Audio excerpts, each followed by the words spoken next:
Good evening, everyone. On behalf of the Councils for Social Justice, my name is Sean Hubbard. I'm the treasurer of this organization. I'll be your moderator this evening, and we are so thankful for you to be here. Again, on behalf of the Councils of Social Justice, we're so happy for you to be here. We would like to thank our panelists for coming, as well as our guests who took time out of their schedule, some of whom are on the way right now, and the opportunity for them to share their experiences and what they bring to the table. It's really exciting because this is our second event and of this magnitude, and we really feel excited about tonight. So thank you guys for coming. We really appreciate it. Firstly, I'd like to give room for our panelists to introduce themselves. We have Cynthia Roman, who is here. Hello. Hello, as well as Jill Williams, who is here as well. If you could just introduce yourselves to everyone. First, we can start with Cynthia. Okay. Hello, my name is Cynthia Roman. I work for the Department of Mental Health and Hygiene.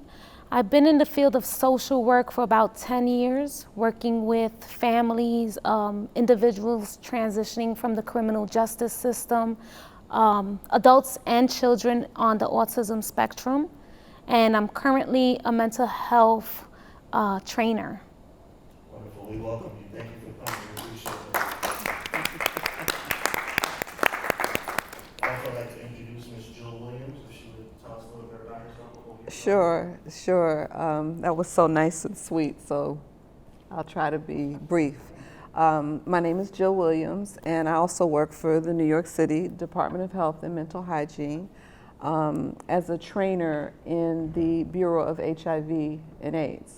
So I've been working in the field of AIDS. I actually started my junior year of college, and so that's summer of 1986. And after I left school, I'm originally from Chicago, and I came to New York probably in 91, and I've been working in HIV in the tri-state area since 1991. Wonderful. Yeah, so currently I'm a trainer, but I'll see if I can weave in my long introduction in the panel conversation. Wasn't long at all. We thank you for being here. We look forward to tackling some serious issues tonight. Again, for those who are in attendance, we thank you. For those that are going to end up watching the podcast, we thank our producer for being here tonight, our secretary, and what I like to call our executive director, Rex Jones. We thank him for helping put this thing together. Let's put a hand together for him. We're going to start things off with just a quick word of prayer. If you just bow our heads. Father God, we thank you for having us here tonight. We thank you for this opportunity to speak some real issues and some real knowledge into our lives. To all our speakers, we thank them. We thank you for bringing them here tonight. We thank you for what's going to go forth tonight. We thank you for everything that's going to take place, for we realize that it's for the betterment and upliftment of us. We thank you for this organization. We thank you for each and every ear that's going to be able to listen to this tonight and listen to it in the future. We believe you for a miracle. We believe you for knowledge. We believe you for strength. And most of all, we believe you for the upliftment of our people. We ask all this and we thank you for it. In Jesus' name, amen. Amen. At this time, I'd like to just give a quick background about our first line of questioning, give you a little bit of fact. In New York City, the infant mortality rate among Black women is nearly the rate for white women. Brooklyn at 32%, followed closely by the Bronx at 28%. Black women had the highest rate of new HIV diagnoses at 64.6%, followed by Latinas at 27.8%. We're looking forward to what Ms. Williams, Ms. Roman, and Ms. St. Bernard are going to come forth with. But before we do that, and before we get into this line of questioning, we're going to thank our brother David Wheeler for being here tonight. And he's going to come forth right now with a poem. And the subject matter of the poem is the brother Malcolm X. Please give him a hand. Good evening. Instead of the Malcolm poem, I want to share a poem that has to do with HIV and substance abuse. Okay. And it's called Bow-Legged Lemon. Without further ado, this is the narrative poem. Bow-legged Linda, a young girl from the hood, was a fine young thing that always looked good. Daddy left home early, so Mama paid the bills, selling her body for $20 thrills. Linda wasn't no fool, so even while in school, she learned to charm the young boys and the teachers. And even while in church, she would purposely wear a skirt that even got the attention of the preacher. She had a cute little apple, even in her early teens, and a way of getting guys to buy her clothes and other expensive things. Older men took notice of her candy sweet appeal, and players were stepping to her as if she knew the deal. Linda came home often with a new dress or pair of shoes, so Mama got on her case to let her know the rules. Men don't spend no cash without investing in some slash, and a lady is not to sell herself so cheap. If you're going to get a man, a woman has to have a plan, and you won't find too many good men on the streets. Linda's mama soon took sick, her body infected by a trick, and soon death left Linda all alone. She then took to the streets without skipping a beat, and the bars and nightlife became her home. Bow-legged Linda, a child of God, got caught up in the mix because times was hard. Putting her trust in a weak man's lust, she decided to sell her soul. So she dropped out of class just to swing that slash for papers, drugs, and gold. Fine sister from the rucker, a trap for suckers, a queen bee dripping with honey, running the streets with nothing to eat but the desire to get that money. In the dark of the night, make that coochie tight so that the nut will be bust in a minute. Ain't nobody gonna knock it as you sock it to his pocket, leaving his wallet with nothing in it. Get that money, Linda, from the big money spenders, the dealers of death by the key, who will bathe you in milk and lace you in silk with plenty of cocaine for free. Who will render to bow-legged Linda that she's playing herself and slaying herself and playing herself. Trips to the Bahamas, you wouldn't listen to your mama when she told you that you was playing with fire, because you're rolling in cash because you gave up that slash and can buy anything you ever desired. Now there's a man in your life who calls you his wife, but he's smashing all the freaks in his path. But which one of them was safe? Who handled his state, leaving an infectious disease on his shaft? Now who will render to bow-legged Linda the sad news of an infection of death, of a hidden pain as the mind goes insane and gradually takes her breath? Now the nose begins to drip, and her health begins to slip as the illness invades her body. Sniffing cocaine every day won't chase this ghost away, nor drown it out at a party. Who will render the truth to Linda, the sad news of an infection of death, one that eats away the brain as it drives her insane until there's hardly any bones or flesh left?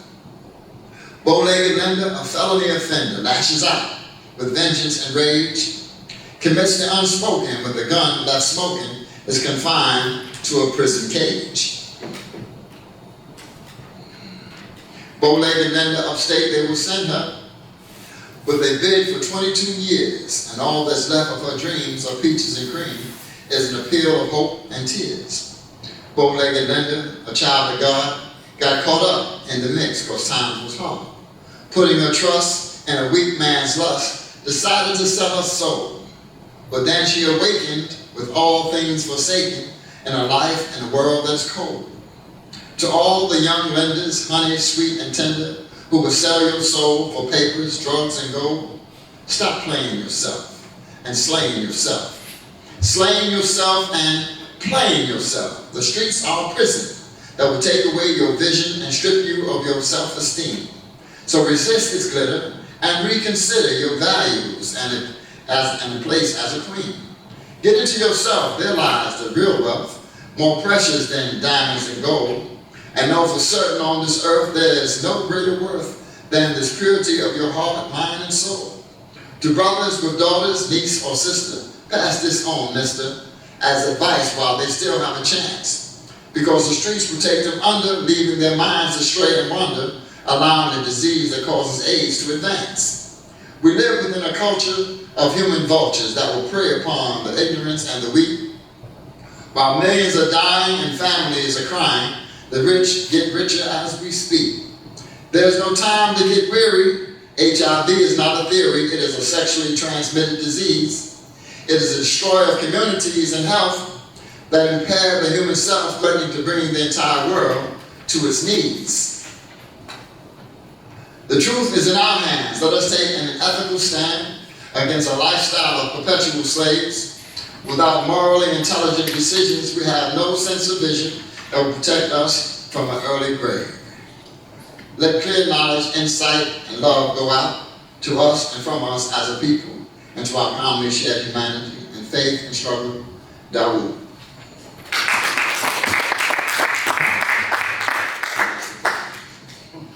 We'd like to thank David Wood for that poem. We think it was well done, and we appreciate him being here tonight.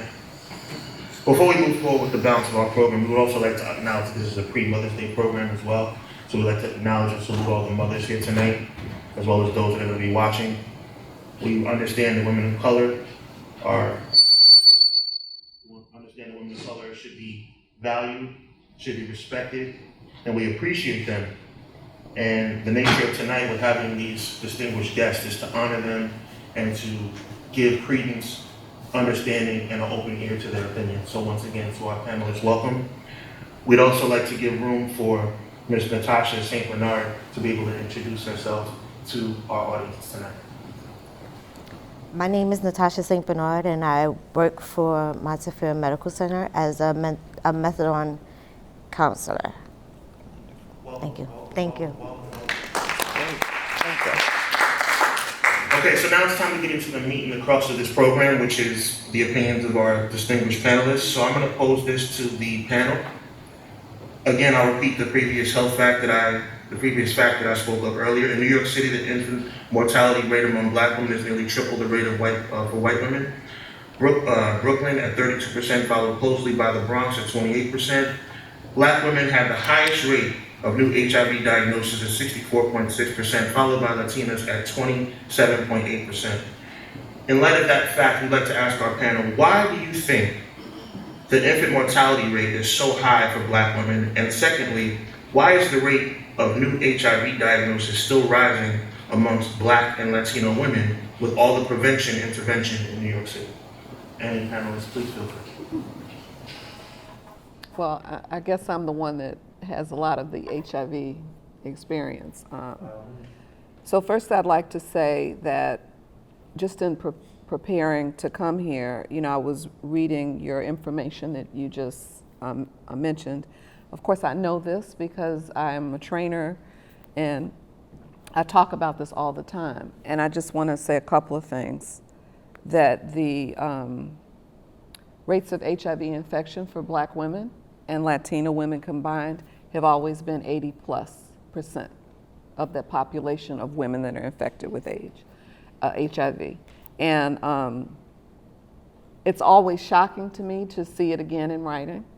And so when you take the 64 plus the 27, I think that we're over 90, we're like, it's high, right? And so even though in New York City it's mostly 80% are mostly men that have HIV, of that 20% that have HIV that are women, that's what that looks like.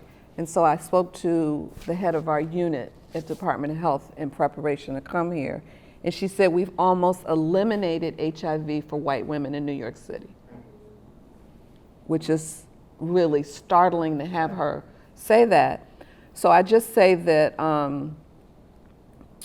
that stigma in our community, I'm speaking of communities of color, black and Latin, we say Latinx, Latino, I think is a driving force for why whatever is going on for the mainstream, we do not access that, right? So if you level the playing field where you have insurance coverage, like in New York, first of all, in New York City, you can get access to care and you don't have the money to pay for it because the city has invested millions of dollars in HIV prevention and since 2014, millions. So you can get medication to stay negative. which is called PrEP, pre-exposure prophylaxis, and the city will pay that money. If you're undocumented, you can get that medication, and the city will help pay for that. So Medicaid also pays for it, but stigma, the whole idea that why are you at risk to getting HIV? You know, in our community, it's got to be that you are promiscuous, that you are sleeping around, all negative things for a woman, or that you are a hoe, you know, just negative language, that your man is gay but doesn't want to admit he's gay. I mean, it's just too many distractions to just basic information. That's a big problem for us. And so the stigma in our community also is that if you're at risk for HIV, then you're a gay man, right? And the prevention methods that are available are for gay men. And of course, we use the language men who have sex with men at the Department of Health, and because it's not about identity, it's about behavior, right? So if you're a woman of color and you're like, my man is not sleeping with other men, then I don't need that. Or you know, just like I don't hang around those kind of people, then you don't even allow yourself to get the information. So, you know, it's interesting that that's your first question, because I put this up on the screen.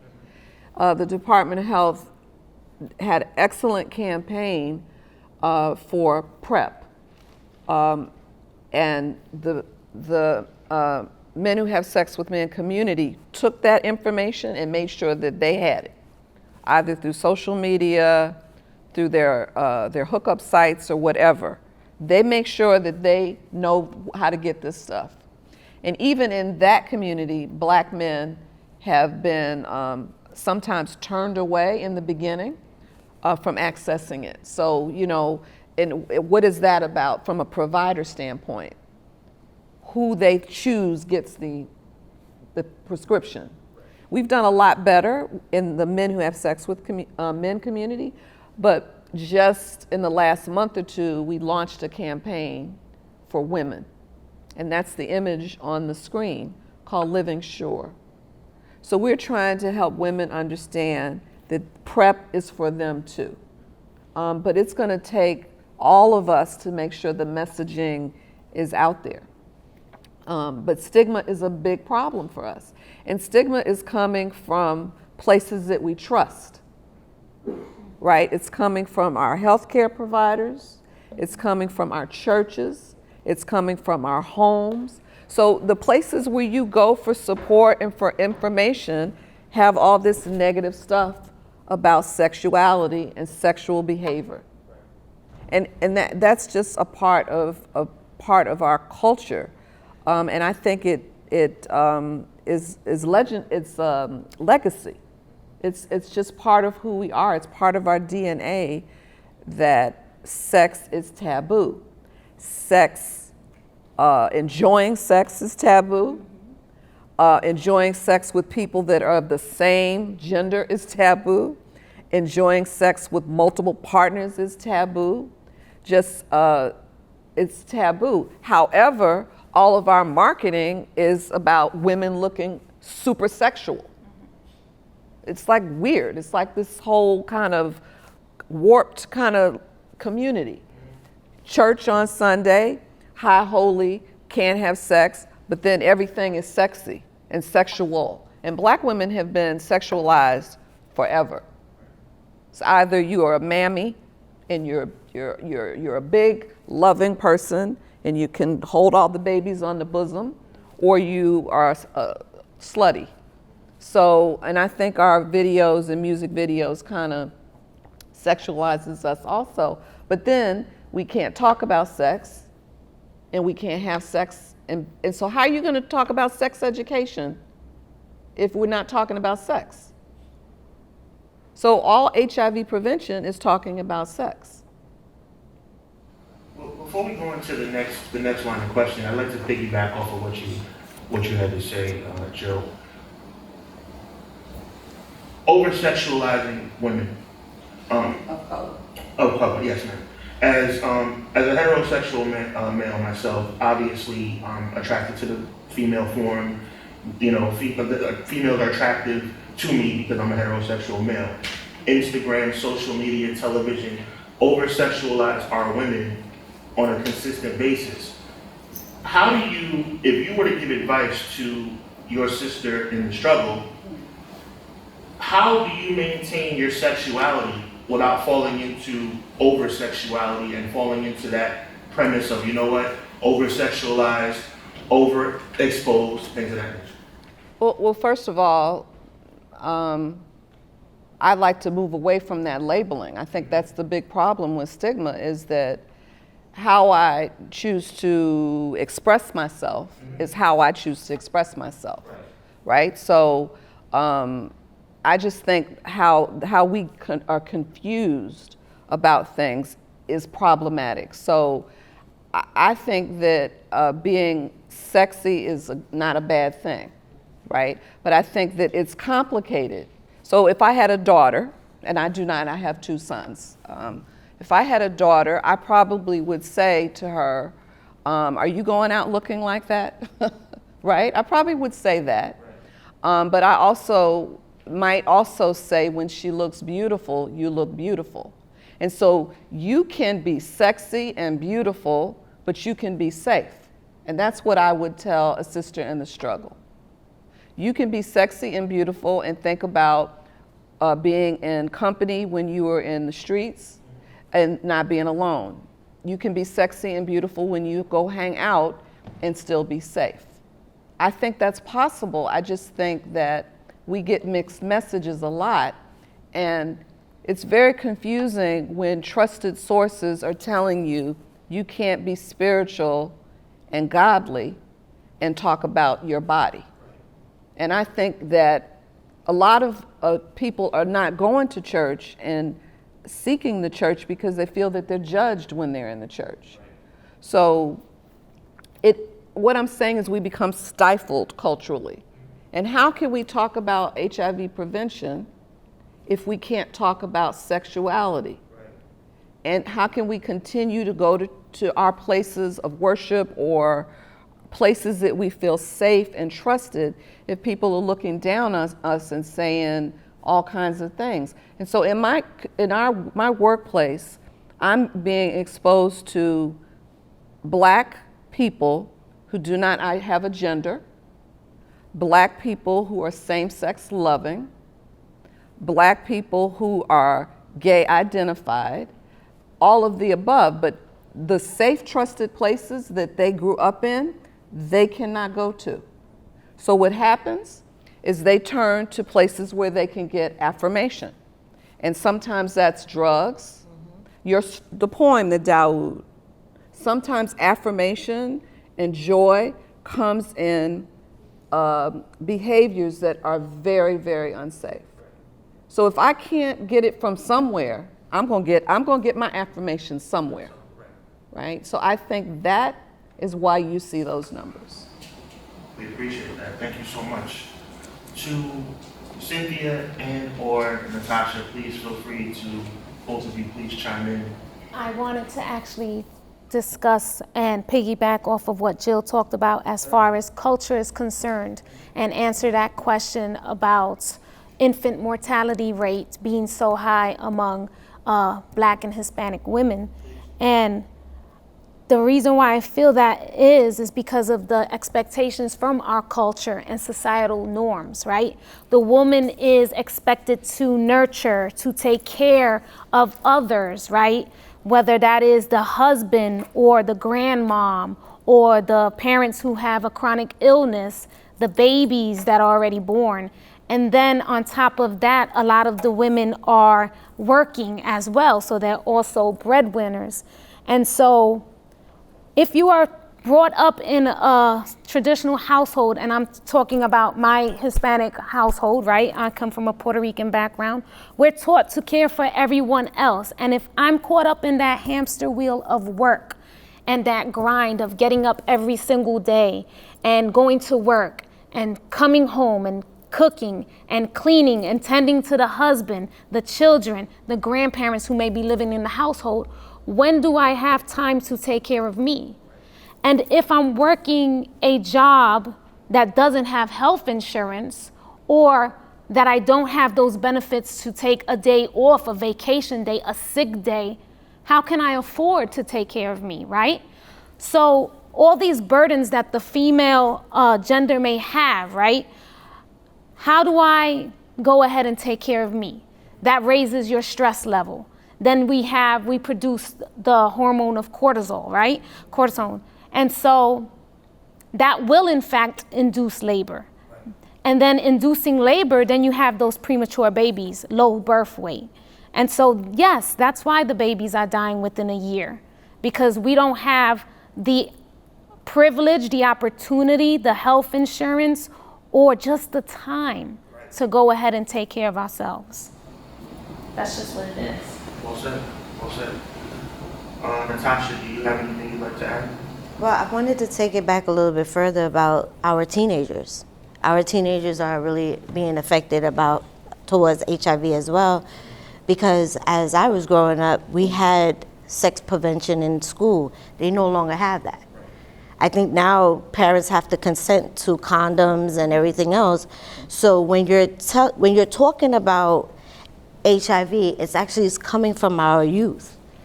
You know, some of them are actually being born with HIV due to the fact that mom had some kind of substance, she was prostituting, and it carried on. So we have to be mindful that our education system is lacking our children as well. They're not allowing our children to get the education necessary so that they can take care of, I'm protecting myself. Because back when I was growing up, it was, no, you cannot have sex. But the teenagers now are doing same sex. They are doing multiple partners, and there's no education. There's, don't have sex. That's easy said and done.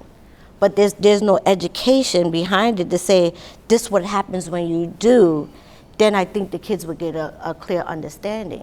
Going back to our mortality for births, a lot of our teenagers are having sex, having abortions, because they don't have the education. They don't have the means. So I come home, I'm 16, I tell my mom I'm pregnant, she's gonna take me to the abortion clinic because, like Cynthia said, she don't have the time to raise my kid. I can't get a job, I'm 16. So this is our problem as well. Our community don't have the resources to help the education system as well to get us where we need to go. Because as I see them now coming into my methadone clinic, they're younger. 26, 18, 19, shooting heroin. Like, how are we doing this?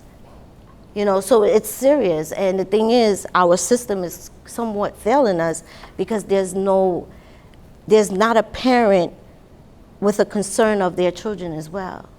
I just learned a couple of days ago, a child that goes to the school across from where I live, her mother's an addict. I don't know if anybody saw it, but she was on Facebook. She stopped the whole bus because the bus won't let her on. The children's not eating because mom is on drugs. So the cycle never ends if we don't step in as the community like we used to. We used to have the village that took care of the family, and that's no longer happening. Because I can see Cynthia kid running down the block, I'm going to mind my business because me and Cynthia might get into it.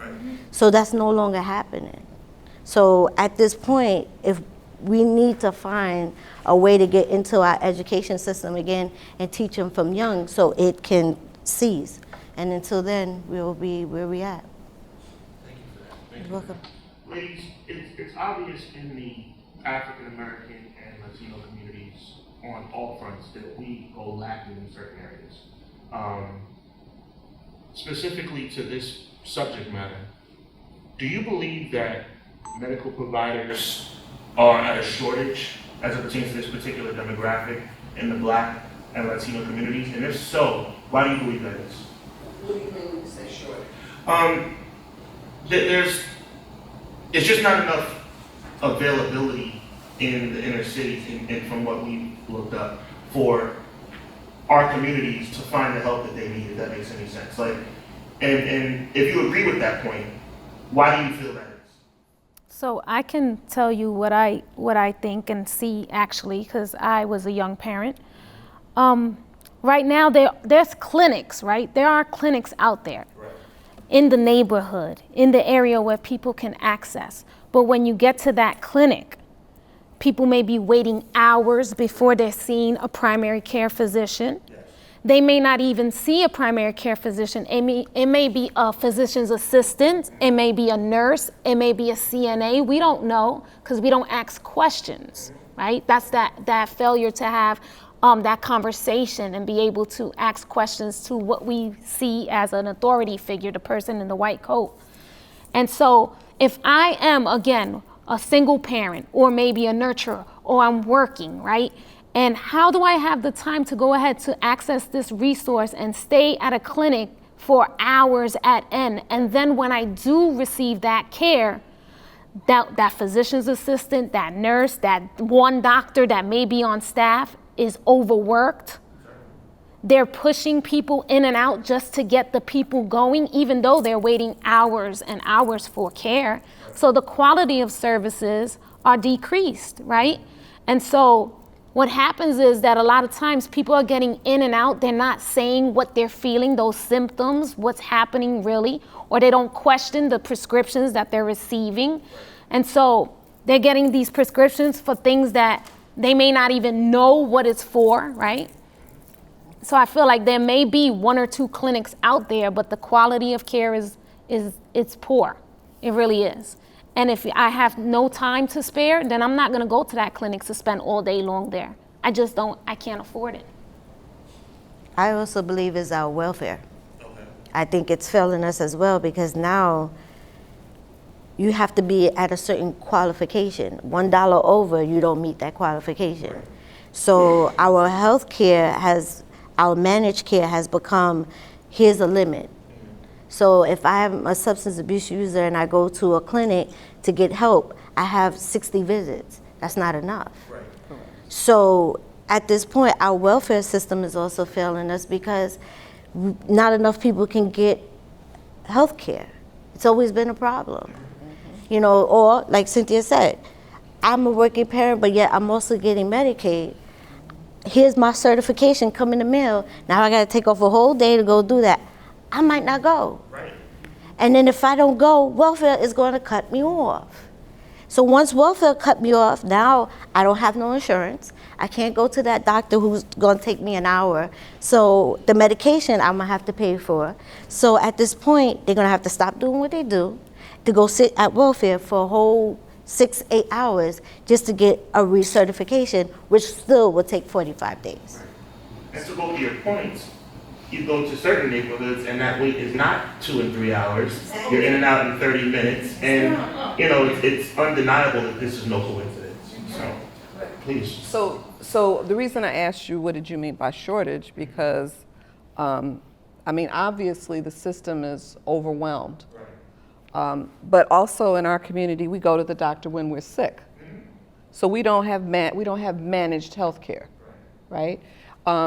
And I think that's kind of some legacy stuff too, you know, like stress and anxiety about illness in general. But we also, and so I didn't know if you had shortage of providers that look like me, right? So, right? So again, if I have anxiety and stress about going to the doctor and people don't look like me or understand me, that's a barrier also. So, you know, when you talk about youth, we have a shortage of youth in science and math. So it just goes right up the chain where we're not even, you know, medical providers enough. So there's a lot of explanations about the burden being too great. So if everybody that's going for care is there because they're sick or they're pregnant or there's a problem, those visits are going to be longer. They're going to be more expensive also, right? Yeah. I mean, it's just, I think what really stresses me, that causes me anxiety when I think about being a Black woman, is these kind of things are in healthcare, they're in education, they're in employment, They're in every aspect of our lives. There's some kind of burden or overwhelmed thing, right? And so, you know, that's just very stressful to know that we are like treading, you know, to keep our heads above water in all aspects of our lives. So on the healthcare end, definitely. We're more likely to die of heart disease and diabetes and chronic illness and HIV, cancer, breast cancer, prostate cancer, everything. We're more likely to be have less education than our white counterparts. We're more likely to have jobs that pay less. So then we have financial stress. So it's like this, you called it the hamster wheel, right? You feel like you are worn out. So why wouldn't you have high infant mortality rates? I don't know if you all are aware that Serena Williams talked about her pregnancy and how she's like fitting the demographic of Black women having problem pregnancies. So she got more money than, right? What is going on? I mean, we have stress in all aspects of our lives, even if we have the same access. I think that's what your paper said. So I just, there's some racism in there. No question. Can I also add, let's throw in the language barrier then for people who don't speak English and that's not their primary language. So I'm waiting all day long in the clinic, and then when I do get to see that physician, let's say it is an MD, how can I communicate to you what I'm feeling, and how can you understand me if we have different languages, right? So if you have a certain demographic in a certain area, then you need people that can communicate and help that demographic. And to your point, you go to a suburban area where the, like we said before, the care is a little bit quicker. You have 3 different staff that speak 3 different languages. They're totally prepared. You go to the hood, the supply and demand is much higher. We have one doctor that only speaks English, and the situation gets lost. So, ladies, we thank you for that. We're going to switch gears and go on to a different subject matter. We'll be discussing women of color who are underpaid in the community. According to the March 2013 report from New York Women's Foundation, the poverty rate for women and girls across the 5 boroughs is 17.9%. However, Black and Latino women and girls are more likely to live in neighborhoods with high levels of concentrated poverty, where rates can exceed 40%. They also earn 25% less than white people and 50% less than white men specifically. Women reside in neighborhoods with high levels of economic security in Manhattan, earn nearly double than what women in neighborhoods with low levels of economic security earn, at $76,950 compared to the $76,000, a staggering $37,514.20. We'll start with Natasha and work our way down the panel. Why do you think Black and Latino women earn less than white women, even though they both have the same degree and same career path? I believe we are more underestimated to the point where they don't think we can hit that level where I could comprehend what is being told to me or work. Sometimes we are considered lazy. So when we are in that bracket, no matter what we do, we always have to show different. So if I go and say, hey, listen, I have this degree, I have that, I have this, they will look and say, okay, that's fine, thanks for sharing. And can I have this or can I do that? Because it's also about our job description. Sometimes we don't have the people that we know that when we came in. Because, you know, think about it. I might have to work hard, go to school. Jill came in, she knows, you know, Tom, who's HR, you know, so it's just a matter of fact of sometimes that who you know and what you don't have. So I think that's our problem when it comes to what we get paid. what's our status, because we work hard. We definitely work hard. Some of us are in school, some of us know what we're doing, but they'll still think or consider us lazy. Joe? The terms of the day, I think, are what? Unconscious bias, right? Is that another way of saying racism? Is that another way of saying racism? So I unconsciously think you're lazy. I don't consciously think you're lazy, but I unconsciously think you're lazy because that's what I've been told all my life about black women, right? So I've been told in a job interview, oh, you're extremely articulate. And so you're in a job interview. Thank you. Right? So I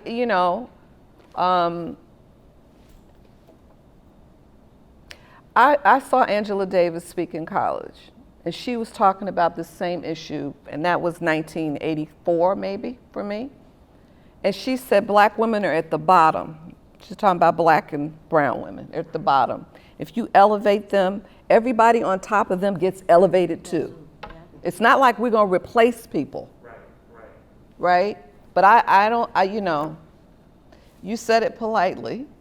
It is about who you know. It is always about who you know and your resources. But our resources, just because of our environments, and you mentioned zip codes and boroughs, are going to be less. My resources in a suburban Long Island community, which is where I live, in Hempstead, the village of Hempstead, which is mostly black and brown, are less than a mile away from me, which is Garden City. Less than a mile. The resources are different. So if that's where I'm starting, I have to work harder. And this is the same thing our grandparents told us. You have to work twice as hard. People are always watching you. I'm a passionate sister. I speak with my body.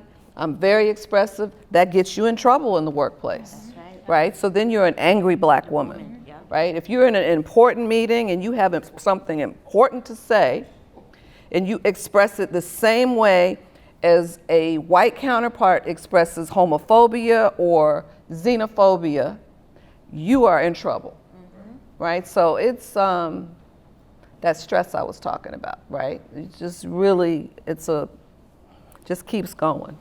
Cynthia, we're going to get you, we want your opinion on this too. I just want to interject. We should definitely not act as if this glass ceiling doesn't exist, because it does. And I think you two ladies, and I know Cynthia is going to echo it as well, the glass ceiling exists, and ignoring it is pointless because, for us, it's pointless because we're doing a hindrance to ourselves as people of color, women of color in your case. For European Americans, them ignoring it is convenient for them in order to justify why things are the way they are. With that being, that's just my take on it. Cynthia, please. So I just wanted to add what Jill was saying, how we have to work extra hard to show, to prove that we're not inferior, right? On top of that, if you're voluptuous, if you're beautiful, you have to present yourself a certain way. You have to cover up. You can wear the same exact thing that your counterpart is wearing, but it will look different on you. And so you have to carry yourself in a way that you won't be perceived as someone who may not be intelligent and may have that degree, but maybe you have that position because you got it a different way, right? Because you're beautiful, because you're curvaceous, because you're outspoken. And if you're outspoken, then you're a problem in the workplace. And so I think a lot of times women of color are not paid the same is because there's this preconceived notion that you are not as good as your counterpart. It doesn't matter if you have that piece of paper. And if you speak well, that must be because you're articulate. Wow, you're special. No, maybe I'm just educated, right? Maybe I deserve this position because I work hard. Maybe I'm smart. I mean, I have the piece of paper to prove it, but you have to work even harder to prove to everyone around you So the system is corrupt. It's just not fair. It's set up for certain populations to fail. And so they're waiting for you to fail. The microscope is on you. Okay, you have a degree. Let's see what you're doing. Let me put you under that microscope. And when I see that you fall, because we're human, we can make mistakes, then you're penalized for it more harshly than someone else may be. The woman of color, this is again from a black male perspective, the woman of color has been a victim of what you just described for the longest time. It's happened to my mother's mother, and as far back as you can remember. What you're talking about is very ugly as far as the mindset is concerned, because it's almost like you're being penalized for being who you are. Right. Matter of fact, it's not almost like that, it's exactly like that. It is exactly like that. Let's go backwards this time, starting with Cynthia, and work our way back down the panel. How have you personally gone about overcoming those stigmas and those unfair judgments that you just described? So I like to say that it's not overcoming it, it's responding differently to it, because it continues for your life, through your life. So I would before, when I was younger, before I was educated, before I moved up, right, and I had nothing to lose, I would respond in a different way. It was aggressive, it was assertive, right? I have too much to lose now, so I respond differently. I show you that I'm not that person you expect me to be. And I show you through my work ethic, through my kindness, but also showing you that I'm not someone that can just let you walk all over. And that's just the way it is, right? You have to, but also if you assert yourself a certain way, then you're considered a bitch. But if a man asserted themselves, that's just him being the boss. Double-edged sword. Strong. Jill, please. I'm going to have to steal. I don't know if it's overcoming. Yeah, I was going to respond. You can deal with it. But I love listening to Cynthia respond that way. So that's why I used that. Thank you. But I have to really give credence to the women in my life. So I had incredible grandmothers. I mean, just amazing grandmothers. And also, my mother is a tough woman. I'm blessed to still have her. And so I grew up with black women in my home that were strong black women. Maybe not economically, but just very, very strong black women. And, I've always been outspoken. My mother used to say, you need to be a lawyer because you talk too much, So I've always been outspoken, but I really believe, I've had some rough experiences. I've been considered a difficult employee. I've lost 2 jobs, and I had to have I had to go to counseling to understand that I have to be able to say racism when it's racism, because I took responsibility for those experiences, because I could not call it racism, because for me, I can't fix that. I can fix, okay, you should have done it this way, but you did it that way. I cannot fix racism. That is to me like a death. And that I had a hard time with that.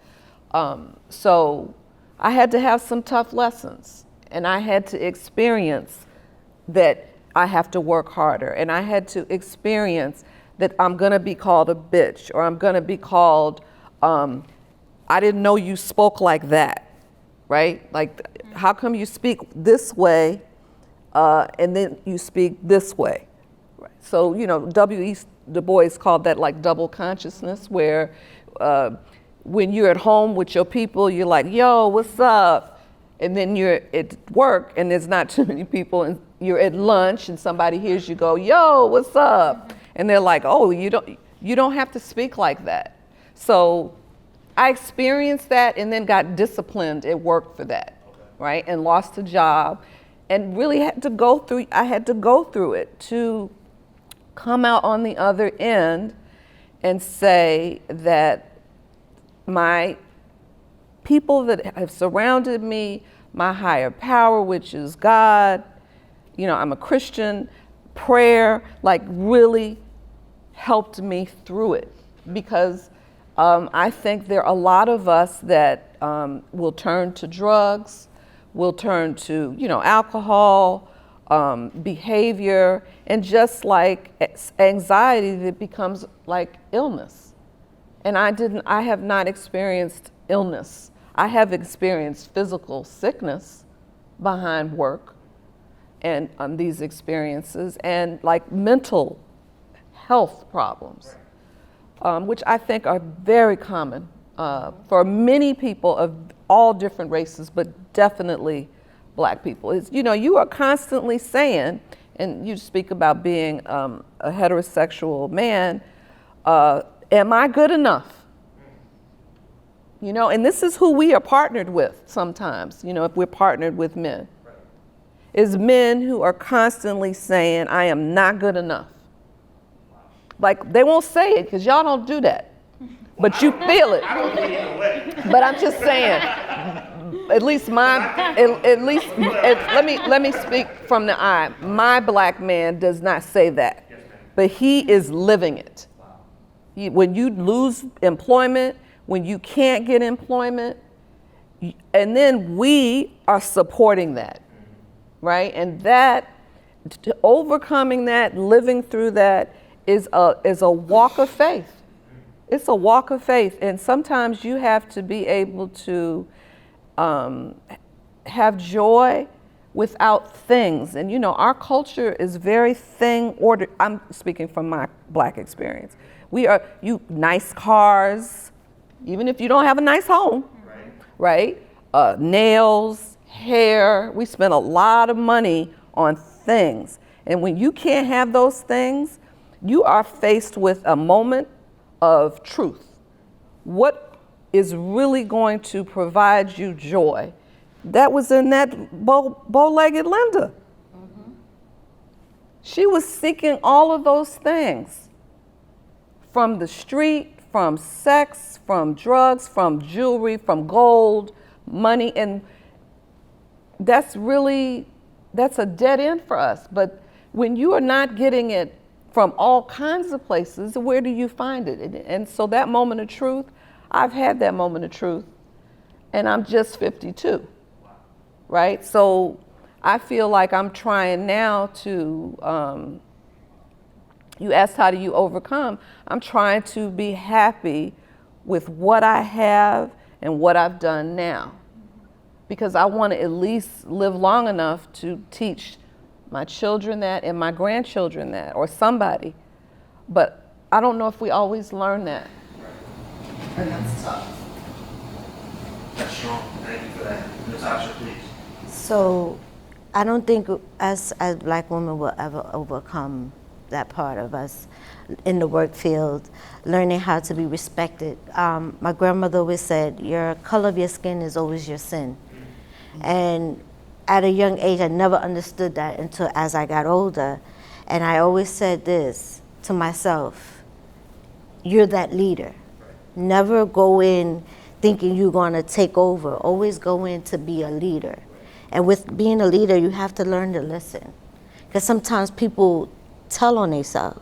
Sometimes people lie to themselves. So it's very common that we go to work and we rah, rah, rah, rah, rah, because we always come up unheard. But I learned to humble myself and listen, because you're gonna say something that's gonna motivate me to do whatever. And this is why I'm here now at Mercy, because I was sick and tired having to go and deal with somebody telling me how I'm supposed to help my community. How dare you? How do you take that from me? Because you want that money? Now my people's become $1? So I learned to just sit back and listen. And it's funny because right now I'm dealing with that aspect at work where I have a Caucasian male supervisor who wants to come in and tell me that I can't do or say how I feel. And I check him, but I check him politely. I let him know. As of right now, this is what I've been taught. So when you come with facts, it's because sometimes they don't think we have facts. They think we come in here with just opinions and what we know from the streets. No. Once you come with facts, you shut them up. You let them know, hey, listen, as of what we deal with, as what I learned, and as what I see, this is what it is. So he's learning to take his step and walk back because he knows I'm not coming with that rah, rah, rah. I'm not coming with my opinions. I'm coming with facts. My people need me, and I'm going to give it to them. And as long as I keep that in my mind, as long as I keep going and don't stop, I think I would never overcome it, but I would get better at understanding it. And that's what my grandmother always said. And that's what I understood when she said, my color of my skin will be my sin. So with that said, I just think at this point to learn to humble yourself, especially us as black women, and speak when it's time to let people know our facts, I think that's very important. Huge, huge.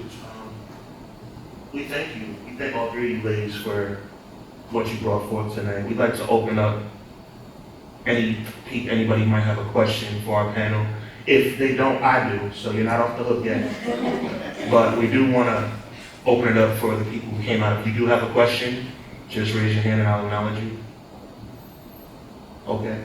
Oh, please. Okay, so We'll say your name first. So my name is Melissa. All right. And anyone could answer, but I know Natasha brought up about sex education in school. Mm-hmm. I wanted to know if you guys feel like that sex education also could start at home with the parents, and for parents not to rely on schools to teach our kids about sex education. Should that start at home? I agree. I have an 8-year-old, and it's a girl. So I've mentioned it to my friends or family, like at a certain age, I think we as parents should talk to our kids about sex. But because we all, if I speak to my child about sex, she's going to do sex. But that's not the case. Education is a big part, because if my mother would have said something to me, I probably wouldn't even have my daughter at 29. I probably still waited, but I'm just saying, at some point, if we don't get educated as parents ourselves, we can't educate our children, so we don't know what to say to them. We don't want them to go out there and go have sex, so we'll just sit there and be like, don't have sex because you have babies and I'll put you out. But I think we need to say it from home, as well as the school get involved, because it's not enough of that. Because kids don't want to sit and talk to mom who's going to tell them, I'll punish you if you have a baby. Seriously? She's going to have a baby. We got hormones. We have our, I like John because John is cute kind of thing. So if you don't do it from there, they're going to always go out and run the streets. So I agree. I really do. Some people do not agree to that. They think it's bad parenting. That's just my suggestion. Oh, I will jump in because I have a daughter. And growing up in my household, we never spoke about sex. You're never supposed to talk about sex. It's unacceptable. A woman should have sex when she's in love and when she gets married. That's what I was taught. But having a daughter, I feel like it is very important to teach your child. First and foremost, you don't rely on anyone else to teach your child. I mean, especially someone that doesn't know who you are and where you come from and what are your values and morals. So I felt like it was really important to go ahead, and when she was ready, when she was going through that hormonal stage, and she asked me the question, and I told her, listen, this is what you need to do, this is how you protect yourself. And it's your body, you do what you want to do with it. I can't control you, but I can show you how to be safe and protect yourself. Of course, I think that parents should teach their children about sex. Absolutely. But I also am a real advocate of the public school system. And so the public school system is feeding children because they know children are coming to school hungry. Right? Mm-hmm. And the public school system will take on a role of talking about sex education because they know that Some families are not going to talk about it. And I think that children need to know about their bodies and how they work. So ideally, I think that it should happen in the home. Absolutely. I mean, I talk about sex all the time at work. And then when my own children were of age, I want to talk about sex and they're like, Ma, God, stop. And I'm like, I had 2 boys. I'm telling my husband, you've got to talk to them about sex, right? And he's like, relax. But, I think it's different for every home. And I think culturally it's going to be different for every home. But we need to understand, listen, they teach your kids how to drive a car in some schools, right? They teach you they teach you how to read and write. They teach you how to have critical thinking. But this is what starts with that stigma. Is it, it's not natural to talk about sex, but everybody's doing it. Right? So, absolutely, if you can, yes. Thank you, Lisa. I thought I saw one more hand, no? Did I see another hand? Okay. Well, I'm going to close with there was one more question. No, yes? Oh, there you go. I'm sorry. I don't have a question. I just want to ask some thought process. Some information was passed down to Oprah Winfrey's grandmother, who used to say something that her brother didn't like, but it was something very important that we all should pass on. And she said, we're not here to play, to dream, to drift. We have miles to go and loads to live. Shun not the struggle, it's God's gift. And so we continue to struggle and carry the load. And keep moving, achieve what our ancestors cried out for. What you just said definitely ties in. I'm glad you went before me because that ties into my question. We talked about the struggle. We talked about specifically the struggle for women of color. My struggle is different. I'm a man of color, but the struggle is similar. Not the same, but similar. As a person who has walked the streets of the Bronx and gotten patted down for LWB, which is living while black, or walking while black, I've had issues with resentment as it pertains to those type of issues.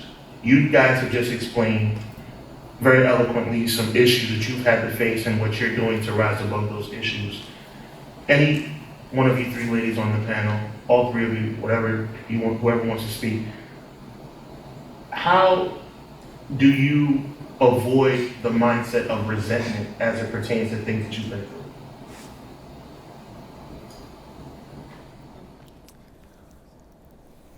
When you say resentment, you mean resentment towards the people that we feel are. Exactly. Okay. So I can say being a Puerto Rican woman, right? I got to where I got to because I fit the mold. I look white skin. I have light hair. I have light eyes. And so when I entered the workforce and I show my work ethic, I climbed to the top. But there was a ceiling that I hit.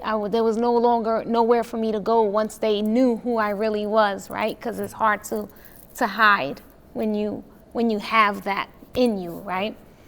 So I don't know if I have what was the question? I'm sorry, I'm rambling on now. Basically, if you felt resentment for the way you've been treated, how do you feel like you got I feel resentment. We're talking about women right here on this panel. We're all females. I have resentment towards females because we don't empower each other enough. I get those looks from those females because I am curvy, I do look young, right? And I am educated. I get those looks and resentment from Hispanic women because I don't fit the mold of looking Hispanic. I'm not dark skinned, I don't have dark, hair. And so I feel like the resentment is not being able to say, hey, we are all walking through this together. If you know something, pass it along so we can help each other, and I'll do the same. That's where the issue lies, because don't expect someone else to help you. Expect your fellow people to help you. But instead, again, we're trying to climb and we're looking for ourselves, but we're not looking for each other. And the same thing what Natasha said, it used to be a village that would raise the children, but that village no longer exists. It's all about that one person trying to climb to the top, and I'm moving and I'm pushing and no one else matters. And so we're all falling because we're not helping each other.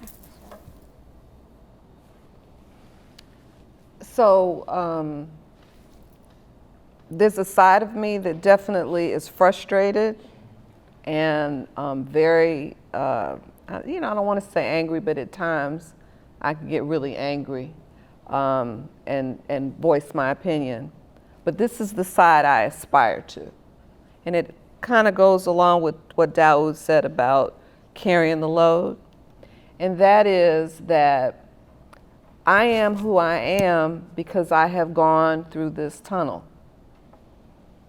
I would not be who I am if I didn't have the struggles that I have had. So I thank God for them. That's who I aspire to be all the time.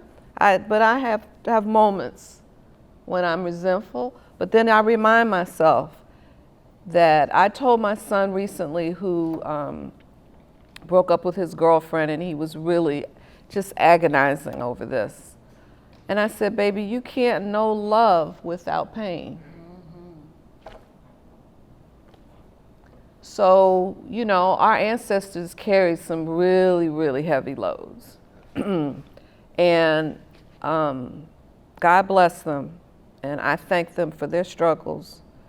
What I am experiencing has to be so minor compared to what they went through.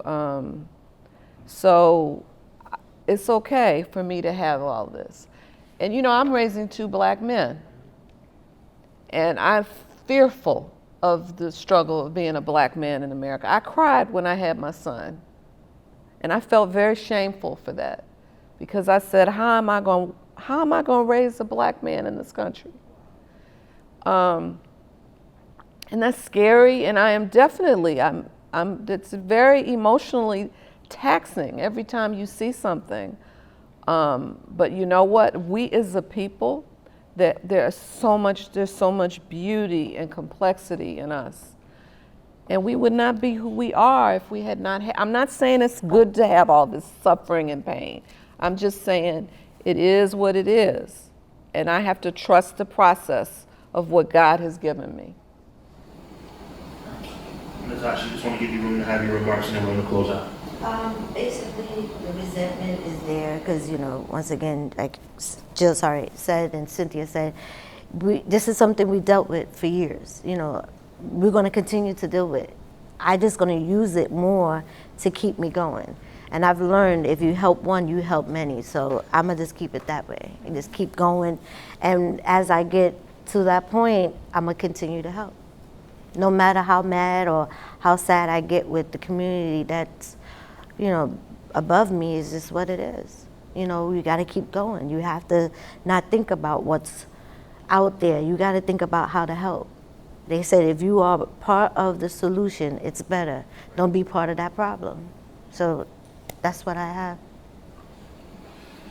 Ladies, we salute you. We thank you for your participation. Jill Williams, Cynthia Roman, and Natasha St. Bernard. Let's put our hands together for our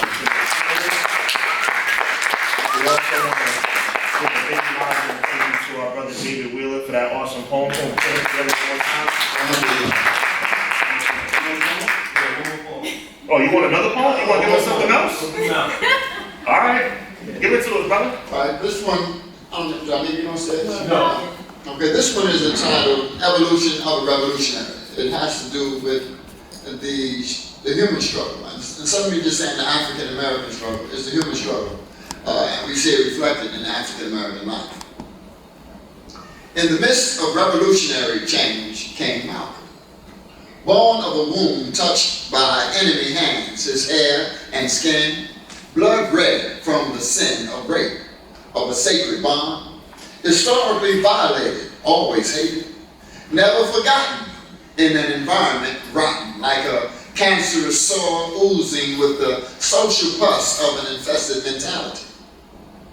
This is reality, America, home of the brave, the Indian's grave, built by slaves' blood, sweat, and fears, and years, and the black woman's tears, while breastfeeding alien sensitivities against her will, yet knowing still how to smile, to disguise a plan that would nurture a man like Malcolm.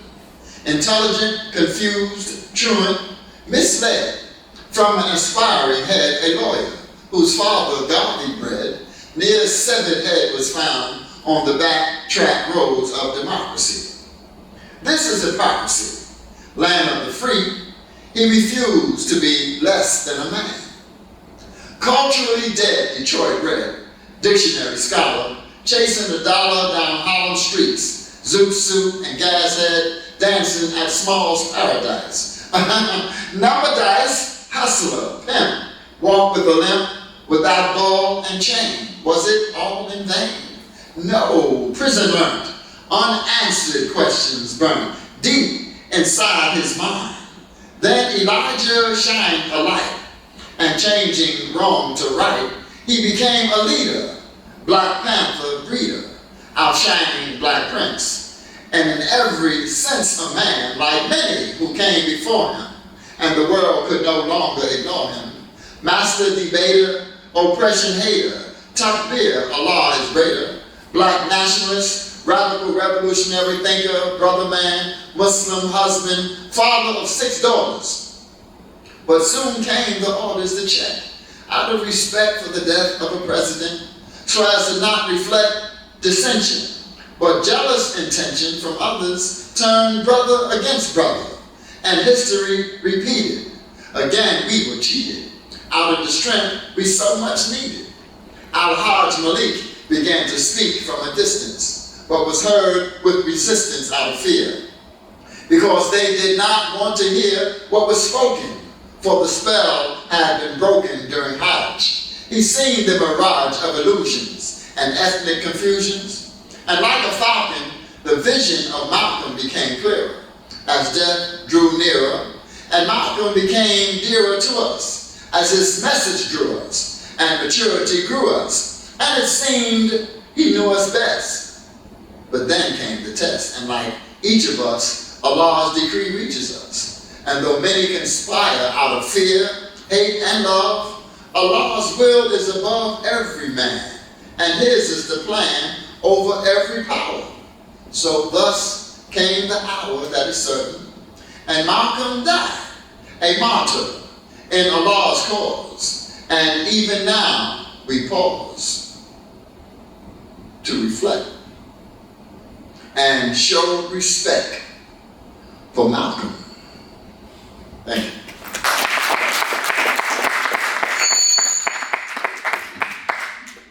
We thank David Williams for the 2 awesome poems. We thank our 3 distinguished panelists.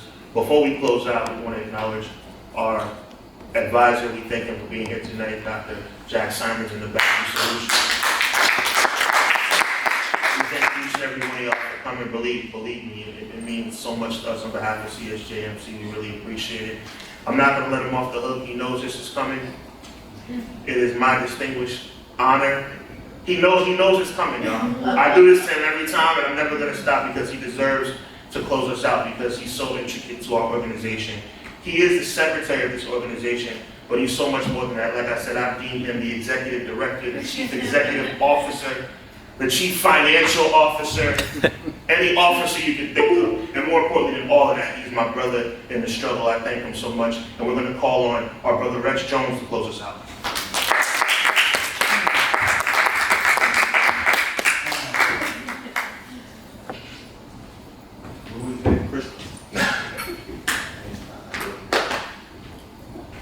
Thank all the ladies for coming, especially Jill. I became involved in HIV as a patient navigator because of her. She trained me well.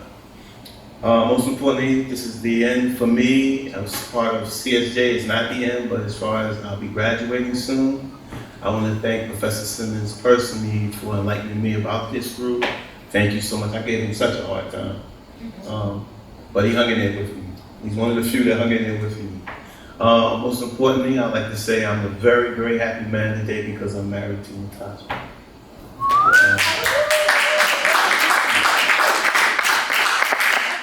And I want to thank Melissa and especially Cynthia for showing up at the last minute because Michelle Zayas is suffering from stomach cancer. So she couldn't make it. The medication was too much. And Janae Thompson is a great story. Hopefully we will give you the opportunity to hear from. She right now is suffering from allergic reactions to her face. This is the first of our interviews, and we want to especially thank Tyler. Could you stand up, Tyler, please? Coming out to the school, and hopefully other groups will have him come out, but more importantly, CSJMC will be doing interviews at his studio on 35th Street, or is it 38th? 38th. 38th Street, yes. And our first interview will be with Professor Simon. All right. So, he represents the group called Blow Up, and CSJ also takes on the responsibility of advocating for the LGBT community as well. So Jill will also be invited to come on about that because he's a big fighter there. So that's our next focus. We have been focusing on people of color for a while now, since we started. So we're going to change our focus a little bit so that we become more well-rounded, more well-educated. I'm so grateful to be a part of this group and a part of this school, and I'm so grateful that I'm leaving. So, thank you all. We have baked ziti, we have stuffed shrimp, and we have salad. Please eat and enjoy, and God bless you.